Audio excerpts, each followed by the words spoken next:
So first of all, my name is Dipra Ray. I'm representing Springday, where we help build digital ecosystems that effectively help organizations measure and improve the well-being of people. We use a fairly high-tech platform. We have a well-being hub that we deploy across major clients. And also we actually have access to a 3D body scanner through Import, which is a parent company. I'm joined today by Mcdaniel, who's the general manager of CHM, who are one of Australia's leading corporate well-being specialists, and particularly on the high-tech field. And so I thought this would be, high-touch field, and I thought it would be a really exciting opportunity to actually go on a journey to discuss what clients have been doing, I guess, pre-COVID, but also more importantly, post-COVID. And again, if anyone has any questions, please don't hesitate to ask us. And so Megan, I'll hand it over to you just to introduce a little bit about yourself and CHM as well. Yeah, great. Thank you. Thank you, Dipra, as well, for allowing CHM to be here. As you said, CHM is a health and medical service provider that delivers wellbeing services to clients right across Australia. We're based in Victoria, so we're enjoying our stage 4 lockdown at the moment, but doing the best we can to continue supporting the health and wellbeing of our clients and their employees at the moment. Perfect. And obviously, well-being and employee well-being, Megan, has transformed quite a bit over the last decade or so. You know, we're not just focused on physical well-being. There's a lot more focus on emotional, mental, financial, career, and other aspects. And so obviously, in terms of the services that you guys have offered, have you seen a shift in what the demand is, and how have you sort of responded to that, especially given your traditional focus on high touch? Yeah, certainly. I guess the first thing to mention would be, I suppose, what hasn't changed.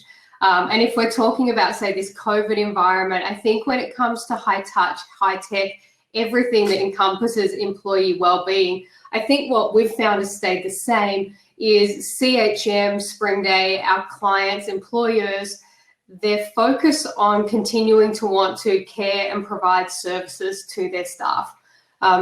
So I think the why has stayed the same, but the how has been what's really changed. I think that need to offer ongoing support that looks at work-life integration has really started to change. I think now more than ever, it's not about work-life balance, it's absolutely work-life integration. And I think, I was going to say, and that integration itself really, it ties in nicely with CHM's approach to integrated healthcare. I think we're now more than ever needing to support a whole person. We're needing to look at people's biological well-being, their psychological well-being, and their social well-being. So that model continues to carry on throughout the COVID pandemic, but it can no longer be a service that's delivered directly to a person face-to-face. It can't just be in one office environment, and it certainly can't be during traditional office hours. So I think where we've had to adapt, as have our clients and in partnership with Springday, is the way that we can continue to deliver human connection and behaviour change in a virtual manner. So we've had to adapt to deliver our services virtually in an on-demand manner. We can't now say that everyone's working similar hours. We need to have access to health and wellbeing 24 hours a day, 7 days a week, more than ever. And I guess what I'm hoping with this adaptation over time is that we'll see increased rates of participation in our services, also hopefully an increase in service equity, more people being able to access more services more frequently, and hopefully an increased ability to connect the right people with the right service provider at a time that's right for them. Perfect. And so obviously a lot of your services have been, as you said, on corporate gyms, flu vax. But even before, I mean, I know Springday and CHM have been working together for quite a long time, even pre-COVID. What's happened to, have you seen an increased demand in people saying, hey, we've got to put in technology? And how have your clients that have adopted technology before responded to the pandemic versus the ones who might not have? Yeah, certainly. And I think one of the positives to any major global health challenge is that exponential rate of innovation.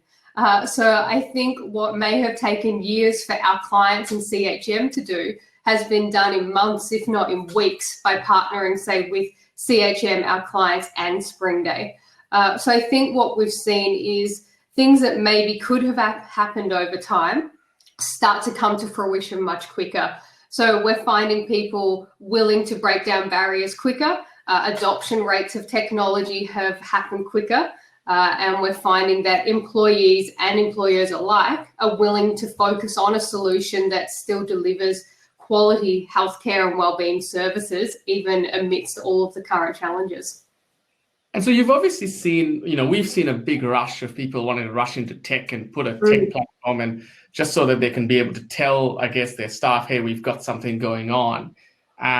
Do you think that will sort of die off, or do you think the tech and sort of touch integration play is here to stay? Do you see it's a long-term play, or is it really just, hey, I've got to do something and I've got to put something in, so I just band-aid up a solution?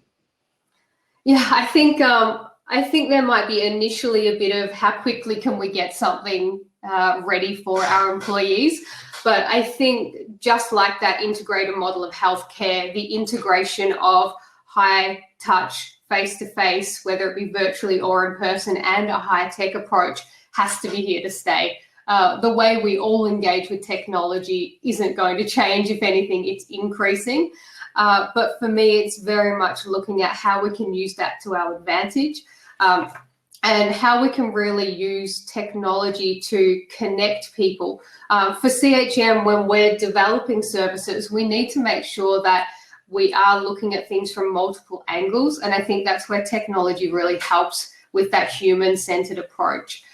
Making sure that we're meeting people where they are on their change journey. And sometimes that does mean people wanting to engage in a technology platform rather than having a face-to-face interaction.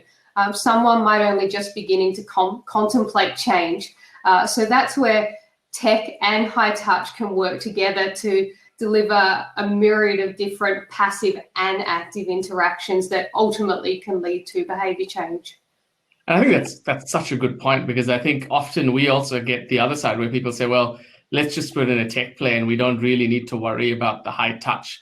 And I know from our experience, especially when we look at analytics, that really doesn't work, because I think different people respond differently to different outcomes, and it's really about personalizing it. I know for a fact that when you have someone actually talking to you physically and doing a flu vac, that's, technology can change a lot of things, but how we get vaccinated hasn't changed in centuries, and I think it's unlikely to change anytime soon. So I think, but having that face-to-face, we get lots of demand for people to do physical seminars and workshops, because some people respond to that much better. And yes, webinars are very nice and obviously an enabler through tech, but I think that blend, even for us, we're seeing that technology is not just a one-size-fits-all solution. There really is understanding staff and understanding how workforces actually are comprised, and then coming up with a program that actually fits. Yeah, I couldn't agree more. I think it is that integration piece which is so critical. And so do you think, I guess, when do you think, what will happen to high touch? Do you think high touch will continue to grow? Obviously, some of your services have been stopped, and what's the future of high touch, do you see? Yeah, for me, just as much as technology isn't going anywhere, I think that need for human connection isn't going anywhere either. We do the best we can in any situation, but if we're looking at a medical examination, a doctor's always going to need to have some form of physical interaction. If we're going to be able to continue to deliver the best care, there will always be a time where we need to be in a room with someone. So I think for me, whether it be in gyms, in our wellness centres, in our consultations with employees, I think there's always going to be a need for human connection to really help people move through their stages of behaviour change, but always complemented with that technology interface. Thanks. I've just got a question, I think, on this thing, which is saying, what do we define as high touch? What's in your view, what is high touch? Is it, obviously it's not necessarily touching a person physically. Yeah. How do you look at that, and how do you approach that? Yeah, and I think my answer would have been different in January to what it is now.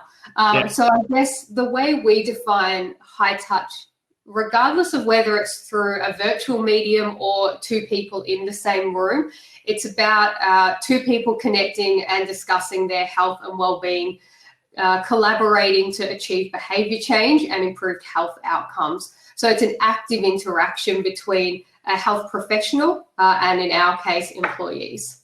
That's fascinating. You said at the beginning of the year that would have been a different answer, because I think the reality is today, high touch actually happens through high tech. You can't, we're in a position today where you actually can't do high touch without high tech. And similarly, as I said, the other way around, you can't actually just have high tech. It doesn't work that way. People still want that one-to-one relationship, because I think that personalization is absolutely critical. And I know as a former employee myself, it's one of the things that we treasured the most.